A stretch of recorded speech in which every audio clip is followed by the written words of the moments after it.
in the most recent chapter, chapter 81 of 100 Years Quest, we were given the information on exactly what Suzaku's Dragon Slayer attribute is, what the aspect of his magic is, and what he's fighting with.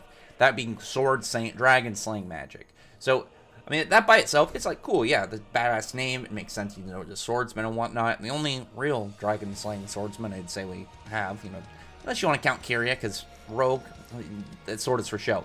But the thing about that is it's, to me, like, just stopping at, like, oh, cool, we found out the information about it would have been cool, just on the description of it. But we found out exactly where he got it. It has to do with his sword style, the Kurenugi sword style that he's been using. Because after he gets a hit on Celine comments about, like, the name, and even mentions of the dragon that he will, he pretty much just put out there. She says, like, Kurenugi, she was like, but he is, and she, talking about, like, obviously he's dead. And that's when Suzaku reveals that he was the one that defeated that dragon and ate him. So that gave us the information just general on 5th gen Dragon Slayers gain the dragon attribute of the ones that they consume. Because, my theory of how exactly it worked was similar to how I believe 2nd gen works. It's like you have a magic, you get, like, the dragon attribute through whatever the process, either Lacrima or any dragon, and it would transform whatever type you have into, like, a Dragon Slayer version of that type. It hasn't been outright stated. Like, that's always just been a theory of how 2nd gen works for me. Because otherwise it'd be like the Cobra and Laxus just specifically find their attribute for Dragon Slaying magic, or is it just Dragon Slaying Lacrima fuses with them? But with 5th gen, it's not the case. Even if it turns out to be with 2nd gen, as a matter, because 5th gen, clearly, you get the attribute of whatever the dragon is you consume. But the thing about that with Suzaku that's very intriguing is Suzaku brings up that he defeated Kurenugi, and he gained, the abilities from it. Why that's important is that means he beat a dragon at one point. And we know in the fairy tale world, you have to have dragon slaying magic to defeat a dragon. Unless you have something outright, like something like a curse, because we don't know if dragons have the same level of, borderline immunity to curses that they do with magic. So the assumption should be that he had dragon slaying magic prior to getting Sword Saint Dragon Slaying magic, which would make sense, logically in the verse. And I still think that he's actually way older. I believe he's, someone kind of like Acnologia, Irene, or Eleftheria, where at some point they just stopped aging, because logically, again, he would need Dragon Slaying magic to defeat Kurenugi in the first place.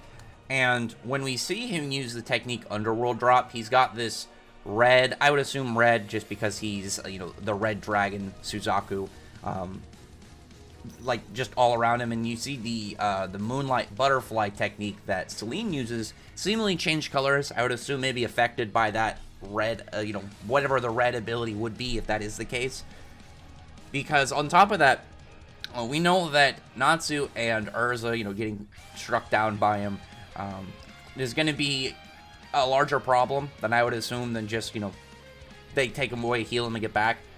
It seems that Wendy is going to have to go through some extra stuff just to do it. And if whatever his attack does, like, it's assuming red dragon slaying attribute is part of his ability and moveset, it would make sense of, like, why it's not going to be as easy to heal as, say, just a cut.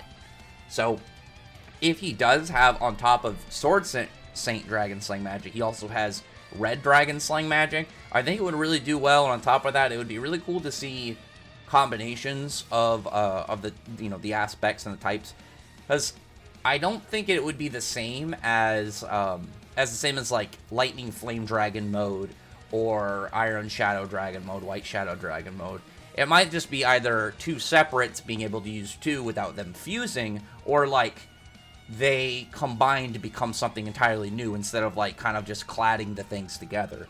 Like, imagine if you had, instead of, like, if it was rock and fire, it was instead just became lava or something. Something kind of like a brand new merging rather than just kind of, intertwining with each other.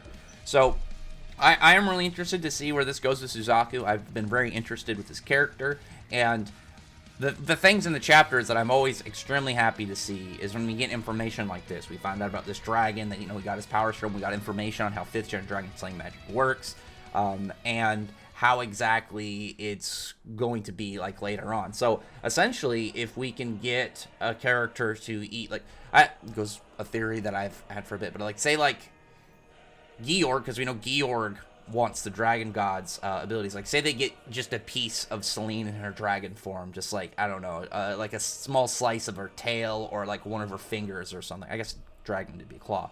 And, you know, eats it, he'd gain moon dragon slaying powers on top of what he already has. So there's a lot of interest in general that can come out of just the information we were given this chapter on how this works. I'm very excited to see what exactly Mishima, you know, where he takes this and what it's going to be like once we get further down the line in this arc, because it essentially means that all of the members of Diablos, like when it has the Dragon Eater title, their aspects came from a dragon of that same attribute.